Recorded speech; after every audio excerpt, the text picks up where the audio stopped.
Nous vous l'avions promis, eh bien les indispensables, chaque semaine, trois indispensables, comme porte bien cette chronique. Vraiment, vous avez vu,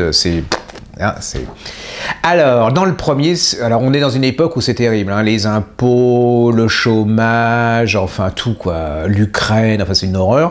Je vous propose un bouquin hyper drôle qui s'appelle Martin de la Brochette. Un éclat de rire, de la finesse, de l'intelligence, du talent. Versailles, une famille très classique, on fait tous HEC, Polytechnique, voyez, et là, le bordel commence quand le plus jeune veut faire un BTS de boucherie. Alors là, c'est franchement, là, c'est plus possible. Il va même aller jusqu'à se marier à une fille de charcutier. C'est aussi, alors là, c'est vraiment même plus de la provocation, c'est Hiroshima dans la famille versaillaise.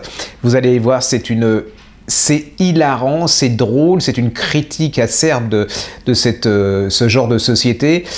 Et puis alors la fin, les enfants, la fin, hallucinante. C'est certainement le livre, un des livres les plus drôles de l'année. Ça va vous mettre en bonne humeur pendant au moins 8 jours. Vous allez vous souvenir de ces petits personnages très tendres, très drôles, très provocateurs. Allez-y, c'est une nouvelle maison d'édition indispensable. Alors, Santa Evita. Alors, Santa Evita, c'était... Alors ça, je suis hyper content, parce que c'est un des premiers livres que j'ai chroniqué à la télévision, c'est-à-dire sous Henri IV, à peu près. C'était, oui, c'est ça, c'est il y a à peu près 3 siècles ou 4 siècles. Marina Carrère d'Ancos faisait déjà de la télévision depuis longtemps, ce qui, ça peut vous dire son âge. Alors, non... Extraordinaire, c'est chez Lafon, dans une collection de poche.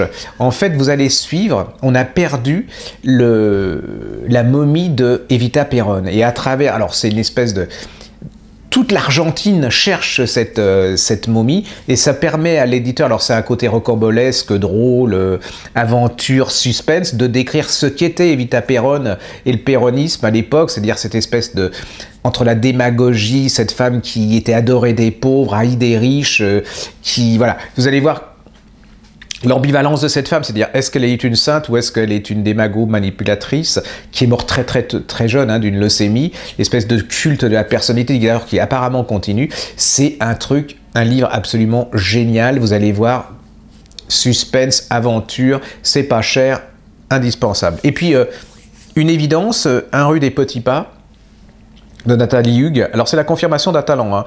J'avoue que j'avais bien aimé ses premiers livres, mais je trouvais qu'elle s'explosait pas encore, c'était encore relativement classique, et là c'est absolument, vous en prenez plein la tête dès les premières pages. En fait, c'est l'histoire de cette femme qui était sage-femme après la guerre, pendant la guerre 14-18 et après la guerre de 14-18, le courage qu'il a fallu, le métier, c'est d'une dureté ce bouquin, mais c'est une force incroyable. C'est comment les femmes ont une capacité de résistance, de fermeté, de courage, de ténacité, et c'est la description d'un métier hein, hors du commun. Allez-y, c'est un des grands romans français de l'année, et c'est surtout la confirmation d'une écrivain, parce que Nathalie Hug, c'est aussi celle qui est capable de faire des polars gore absolument hallucinants. Voilà, donc là, quand vous avez ces 3 livres, vous avez 3 panoramas de la littérature, et puis 3 grands moments de plaisir et de lecture. À la semaine prochaine, ciao.